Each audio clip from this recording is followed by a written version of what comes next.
En los últimos meses se ha comenzado a mirar con mayor atención la situación del mercado inmobiliario chileno. Para conversar de este tema saludamos a Javier Hurtado, gerente de estudios de la Cámara Chilena de la Construcción. ¿Cómo estás, Javier? Bienvenido. Bien, Paulina, ¿cómo estás tú? Vamos a analizar cómo está este sector, cómo está la construcción, pero antes te invito a ver la siguiente nota. Un aumento de 5,4% en junio registró el índice mensual de actividad de la construcción IMACON, cifra mayor en 0,8 puntos porcentuales a la registrada en mayo pasado. De este modo, la actividad sectorial acumuló un crecimiento de 4,8% anual durante el primer semestre de 2013. Números que dan cuenta de una industria que aún permanece en una senda de normalización de la capacidad productiva. En los últimos meses se ha comenzado a mirar con mayor atención la situación del mercado inmobiliario chileno.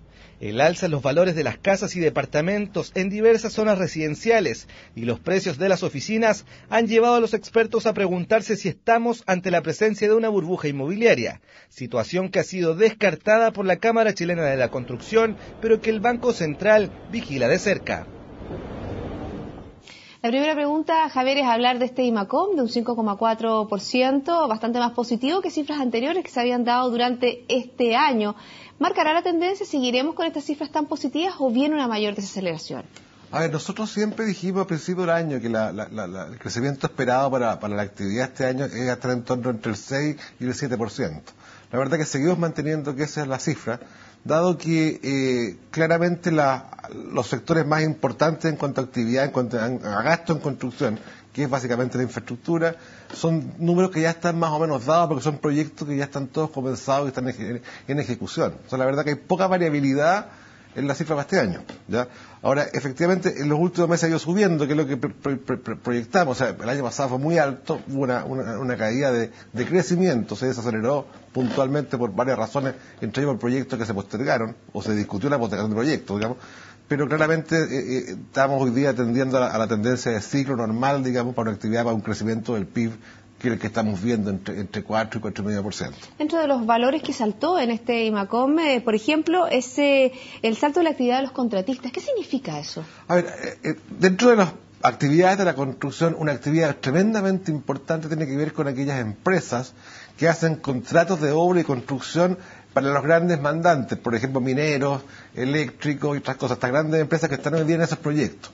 Ese es un sector muy grande porque todo lo que es la inversión en infraestructura en Chile, lo que es no vivienda en Chile, representa como el 70% del gasto total en construcción. Luego, esa parte del gasto, que es lo que efectúan los contratistas generales, es súper importante desde el punto de vista de la actividad. Entonces, por ejemplo, esta desaceleración que se ha visto en los proyectos, ¿no es cierto?, que ha habido una mayor problemática en que se concreten una serie de proyectos. Estamos hablando de grandes centrales hidroeléctricas, grandes proyectos de energía. No se ha visto con estas señales de la introducción. Lo que pasa es que los proyectos que uno ve cuando ve estas discusiones de proyectos que se empiezan a postergar o a caer, entre comillas, tú estás mirando cosas que debieran ocurrir en muchos años más. O sea, en general, cuando tú hablas de un proyecto, primero estás hablando de proyectos que recién están en etapas de ingeniería. Y de ahí que pasan a hacer obra, faltan 2 o 3 años. Entonces, ¿qué pasa? Que cuando se habla que se caen proyectos, son proyectos futuros. Son proyectos que tienen que ver con cosas que van a ocurrir más adelante. En el corto plazo, cuando tú ves la inversión actual del año, en general, una parte importante del gasto en el año es gasto que viene de antes. O sea, en el fondo es arrastre de proyectos que vienen ya en construcción. De hecho, si uno mira del total de la proyección de gasto en construcción para lo que es industria en general o minería, el 90% de la actividad está en ejecución. O sea, claramente no hay ninguna... está dado ese gasto en general, gran parte. Javier, durante esta semana conocimos datos del índice de remuneraciones que prácticamente no varió, pero sabemos que el sector de la construcción es otro mundo, porque la verdad que hay una estrechez, ¿no es cierto? No hay muchas personas para contratar, han subido mucho los costos de contratación de personal. ¿Cómo se visualiza de aquí a los próximos meses? O sea, claramente lo que te explicaba antes, la actividad fuerte de la construcción en lo que es en la parte de contratistas generales, que es la parte de infraestructura, sigue siendo muy importante, está creciendo a cifras del 8% más o menos anual. ¿Ya? Y esas cifras están demandando gente, al menos este año, en forma muy fuerte, pero son proyectos que están en ejecución. Ahora, hacia adelante, yo no sé, hace 2 o 3 años más no lo sé, pero en este año puntualmente vemos que la actividad se va a dar, va a crecer entre un 6 y un 7% como actividad, la infraestructura como un 8%.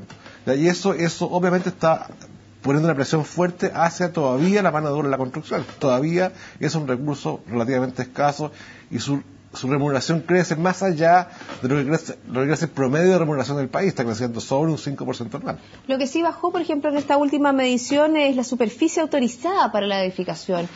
Bajó un 8,1%. Bueno, ese es un tema que nosotros hemos dicho hace harto tiempo como Cámara, creo que es el tema que hay que mirar con más delicadeza, digamos. Claramente lo que estamos viendo hace tiempo es que la cantidad de terrenos para construir en las áreas urbanas, puntualmente Santiago, son cada vez menos sitios para construir, ¿ya? Y adicionalmente cada vez vemos más presión de los alcaldes, de las comunas, para no crecer en altura, no seguir construyendo edificios. Entonces, es una problemática principalmente, por ejemplo, en zonas como Santiago, claro, o también Providencia. Entonces, ¿tú qué estás viendo? Si nadie quiere construir en altura y tampoco podemos construir en una extensión, bueno, ¿dónde vamos a construir? Entonces, en el fondo, si no se puede construir, ¿qué es lo que se afecta más? Cuando hay la restricción de oferta, está afectando el precio, porque la demanda sigue siendo activa, la oferta está restringida porque no tienes dónde más construir, ¿ya? Con lo cual, obviamente, lo que afecta finalmente es el precio de venta del bien. ¿Y qué hay, por ejemplo, de cierto las afirmaciones que las constructoras tienen, no sé, comprado un montón de paños a nivel regional, a nivel de la región metropolitana, y que obviamente que eso también haría subir los precios? No sé, es lógico que las inmobiliarias compren paños de terreno, su negocio es justamente construir, digamos, ya no me parece extraño que lo hagan.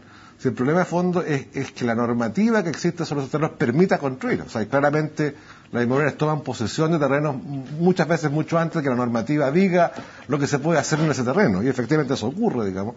Y después, obviamente, hacen un negocio inmobiliario que es la compra-venta del terreno. Ahora, insisto, terrenos con facilidad de construir, donde hoy día hay normativa que permite una buena construcción, cada vez son menores, cada vez hay menos en Santiago, por ejemplo, y en provincia también. El presidente del Banco Central ha hablado, ¿no es cierto?, de mirar con cuidado, ¿no es cierto?, todo lo que está pasando en el tema de la construcción. Ya no es una señal de alerta como era hace algunos meses. Hay una burbuja inmobiliaria, un boom inmobiliario. ¿Cómo lo evalúan ustedes en la Cámara? Han habido dos oportunidades importantes en el último tiempo de boom. Yo te diría, una fue principio del 2008 y la otra fue el segundo semestre del año pasado, el segundo trimestre del año pasado, ya que efectivamente estábamos creciendo a tasa cercana al 30% en la venta inmobiliaria, cosa bien importante. Y efectivamente ahí había un tema complejo de un crecimiento muy alto y además un crecimiento en precios muy alto, pero eso uno veía qué justificación tenía y mirabas tú la economía, los ingresos habían crecido mucho más. Y cuando uno mira básicamente burbujas, lo que tiene que ver es cómo crece el precio de venta del bien relativo a tu ingreso. Si tú creces, tus bienes se encarecen más rápido que lo que tú ganas, que tus ingresos, obviamente tienes un problema. El caso de Estados Unidos o el caso europeo, junto con las burbujas, que fue que el precio de la vivienda creció hasta el doble de lo que crecía el ingreso de las personas.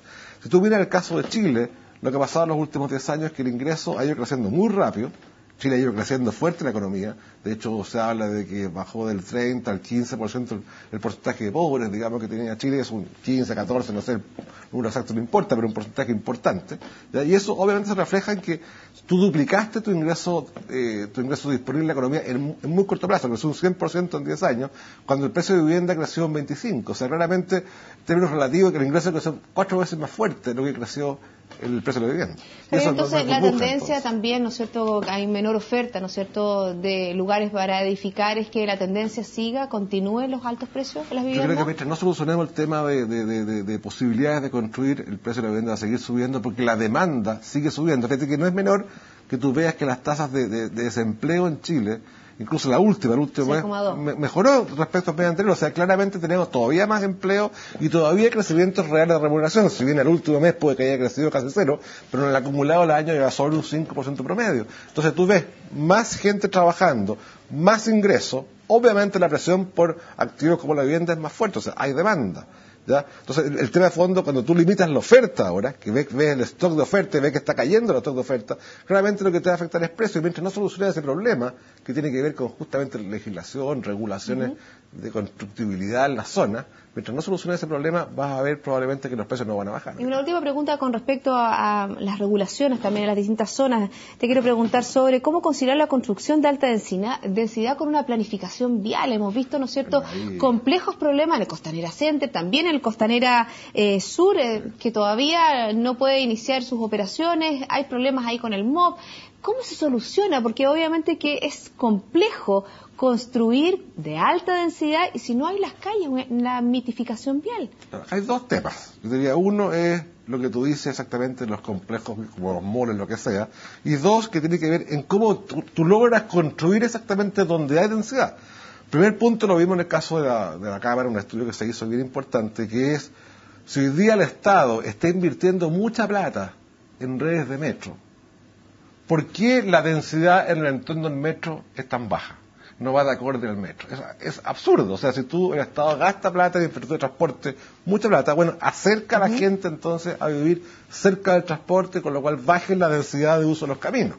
Y esa cuestión no está de la mano. Primera cosa que no está de la mano, no ocurre así, estamos discutiendo hace ya un año que efectivamente cambien las políticas para que se concentre la edificación donde hay transporte y no justamente al revés, es que se vaya donde no hay transporte. Ahora, donde no hay transporte también se está resolviendo por lo que se llama la ley de aportes, que es una discusión que está en el Congreso, que es en el fondo que todo proyecto que genere impacto independiente del tamaño pague proporcionalmente a su tamaño por el impacto que genera, con lo cual vaya generando ingresos municipales para que los municipios puedan resolver los problemas que genera ese proyecto en sí. Y por supuesto para no detener el proyecto cuando ya está construido. Hoy día, en general, pagan solamente los grandes proyectos, el Cencosud, grandes aportes, pero si tú sumas la sumatoria de todos los proyectos que se hicieron antes, nadie pagó nada. Entonces, al final, el último que entra paga, lo cual es bastante injusto. Lo lógico es que todos paguen. Y una serie de elementos, obviamente, que conciliar, ¿no es cierto?, lo que es el progreso económico, lo que es la construcción. Así es. Y es el desafío que tenemos como país. El lindo desafío, sí. Gracias, Javier, por haber estado conmigo. Un placer. Muchas gracias. Así finalizamos el programa de hoy. La invitación a todos ustedes es a continuar en compañía de CNN Chile. Hasta pronto.